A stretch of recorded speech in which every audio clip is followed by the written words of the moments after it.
Welcome back to Cleveland Browns Daily, brought to you by Ballybet, official sports betting partner of your Cleveland Browns. Very happy to be joined in studio by the starting quarterback of your Cleveland Browns, Dillon Gabriel. And Dillon, before we get into anything, let's just talk about, is there a difference between a college bye week and an NFL bye week?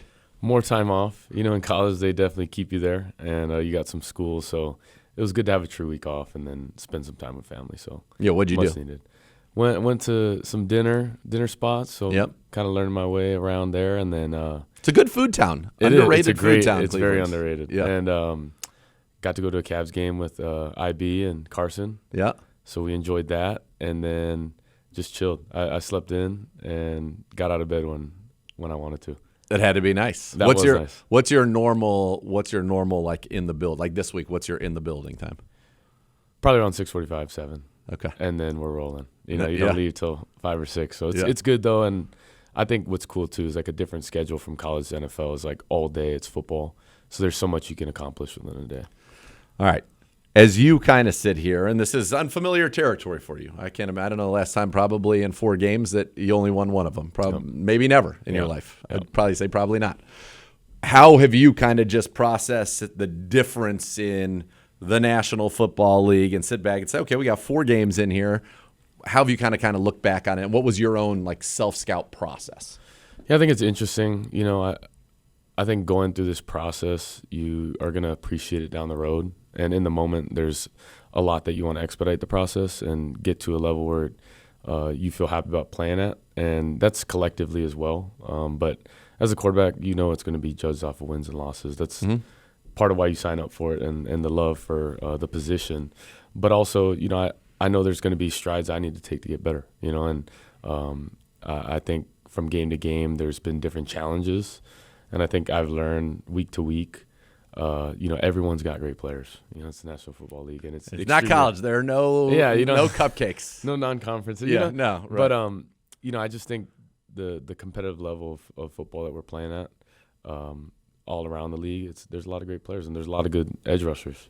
So there's a challenge each week at all 3 levels of a defense, and you try to fine tune and find where you can attack and be good at that. But I think more than anything, it's us looking inwards. I think the bye week was good for that, of trying to get better and do the self-scout of where we need to attack, what's our strengths, what's our weaknesses, and try to, you know, mirror the both to where you can help yourself be efficient, sustainable offense to score points and win games. That's how I think of it. Eliminate distractions and focus on what matters. What's something that you have kind of said, all right, this is one area where I know I have got to, I've seen it, and I know I can do it. This is what I've got to do going forward. I think altogether it's explosives. Yep. You know, for anyone, you know, a 15-play drive compared to a 6 or 8-play drive. It's a lot easier to go 6. Yeah, a lot easier. And you look at it of, you know, that creates momentum and rhythm as well for an offense. But then also you can just go down the field and not have to be perfect for 15 plays. You know, there will be drives where you'll have to go grind it out like that. But the more explosive you get, the less likely you'll have, you know, bunch of play drives. So we're just working through that and want to create those in every which way, the run, the pass, you know, however it may be. Chunks are chunks. And then being great on third down in the red area. You know, we get down there a bunch and but want to score points. And then on third down, sustaining drives, you know, when there's a third down, you got to have it. You got to go get it. And I think we're learning that through opportunities that you got to go make it happen. In the NFL, I would imagine the windows are different, right? And I know that there's no question after kind of the way the season started for us, you were tasked with, make sure we take care of the football. Yep. How are you kind of, now that you've had 4 games, kind of being able to balance that fine line of, okay, it's third down, I got to put it past the 6 versus, but I also can't put the ball in harm's way. Like, because I feel like that's ultimately that finding that balance, especially on vertical throws as well, that's what the league is. Yeah, it's a fine line, you know, and I'm finding that balance not only every day but each week. Yeah. And you want to find a balance of not pressing and not, you know, you can't force it. Yeah, and then not going broke taking a profit, you know. Yeah. So that's something you do, whether it's coverage that's matched, you know, winning on that, or zone coverage when you got a high-low a certain defender. Yep. Or a defender in conflict and playing off that. But sometimes you can leverage a defender one way or the other. So just trying to be aware of that, ultra aware, and then creating it and making it happen. Obviously, the big news this week is that there's going to be a new play caller. How did you find out, and were you surprised? Yeah, I got a call early, and appreciate that, and that's just open communication. And I don't think surprise is the word. It's understanding what Coach Stefanski wants and for this team. Yep. He's all about the team and wants to win, and taking the right steps to do that.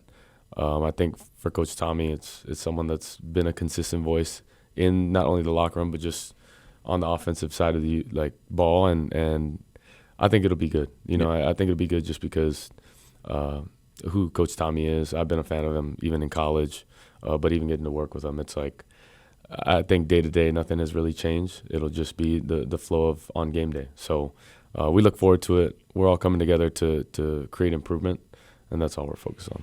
Have you noticed maybe any difference in kind of the style? Because you have so many seconds, right, that they're allowed to talk to you on maybe Kevin thinks it's important to say these things. Tommy maybe thinks it's important to say things. How's that kind of gone in practice with a new voice in your head and maybe the way that they approach their allotted time? That's a great question because there is an adjustment in terms of just verbalizing and hearing a different voice and how they pronounce certain things. Yeah. I don't think you think of that until it's happening. It's a speaker in your voice or in your ear. So it's good, though, and it's something through practice we're all getting through, and he's done it through walkthroughs as well. Yep. So a voice I'm familiar with, but now it'll just be more consistent. I'm not asking for you to say what they are, but have you noticed anything maybe that feels a little bit different with Tommy and maybe the way that either he wants to sequence or some of the things that he likes, corners of the playbooks that he likes? I think it'll always be, a group effort with all the coaches and separating the game plan into certain areas where coaches take, pride in and kind of focus on.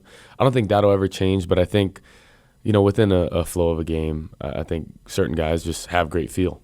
And Coach Tommy's done it. So just trusting that and being around. I'm excited to that be our first game going in together and working through that. But also just know that, we've always been working on this together and as a squad to make it go happen. Bright lights, big city, heading to New Jersey, even though they are the New York Jets. We'll be playing this game in New Jersey. But in the off in the distance, you'll be able to see the skyline of New York City. Jets, I don't know if you ever had this. I managed in college. I don't think guys transfer in the middle of a week, but you had the Jets say, here's our best defensive lineman, all first-team All-Pro. Here's our best cornerback. Dillon, don't worry about those guys. They're not going to be here anymore. What was that kind of news like for you on the trade deadline where there were really only a couple big moves and they were all off of the defense that you're going to be facing? Yeah, we got out of a meeting and found out about it. So I always say it, but I'm never surprised in the league anymore. Crazy things happen. You're only 8 games in. Only 8 games in. And, I think college will at some point get to something like that. So just control what you can. Sure. And I think for anything, there's still a nice surprise. Yeah, for sure. And there's still a bunch of great players. So you just adjust and, work through the depth chart, but then also know that, there's a lot of things that we're working on that is, focused and centered on us and how we can be better, through certain things as well. All right, this is a defense that kind of plays it down the middle, almost even split on middle of the field open, middle of the field closed. They don't do a lot of disguising, kind of even on cover 1, cover 2, cover 3. When you've kind of gone through your preparations for them, what's kind of stood out to you about the way that they try to attack opposing offenses?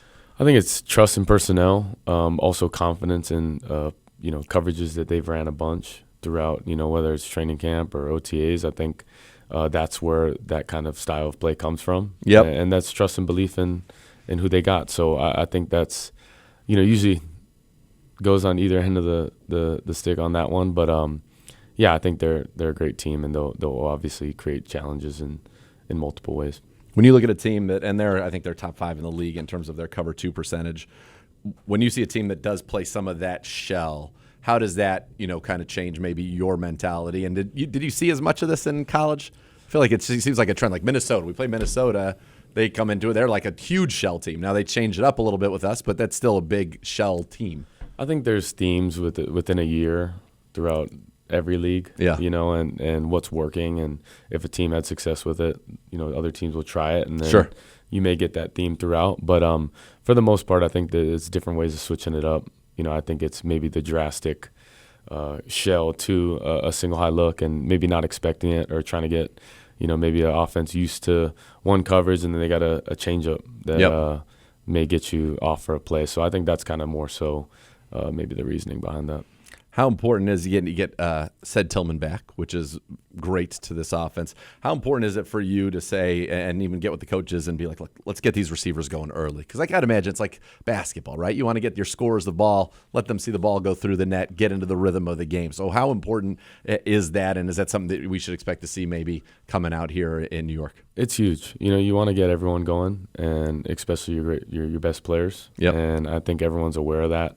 And I think it's a mixture, right? You want to establish the run. You want to be really good in the pass game. You also want to create, touches for your guys to have some run after catch and go do their thing. So it's finding the balance of that, but definitely want to emphasize, getting our best players the ball. How hard is it to kind of balance that with you got to take what the defense gives you? For sure. That's the league, right? Yep. There are times where, as you said, when we can leverage something, that's when we can take the shots. But for the most part, it's, all right, we're going to run this play. We're expecting this look. We got this look. This guy, whether he goes here or here, is going to determine where the ball goes. I think the best offenses are most efficient when the ball is being spread around. And you look at, guys that have maybe not equal, but very balanced offense. And then I think you can also tell when certain guys are doing well each day. Yeah. And maybe that day it's a tight end and running back day. Maybe it's a receiver day on another. So I think that can be a good sign and tell of when offense is clicking on all cylinders. How excited are you to get out there and just get this thing going? Because I know you know that we can get this offense going. Yeah, I'm ultra competitive. I want it to look a certain way, and you're used to a certain style and want to play at that pace, but also that aggressiveness and have it look a certain way, and then ultimately go win games. So it's a consistent effort of calm persistence of just working at something and trusting it. But this is all times that really build, tough people and people that can work through these kind of things, and it makes it that much more rewarding. So that's how I attack it. I know it's one day at a time, one meeting, one practice, and one rep. I think that's all you can really control, and that's where we come together and go do that thing. But we'll make it happen. Yeah, let's go. Dillon, thanks so much for the time. Good luck on Sunday. Thank you.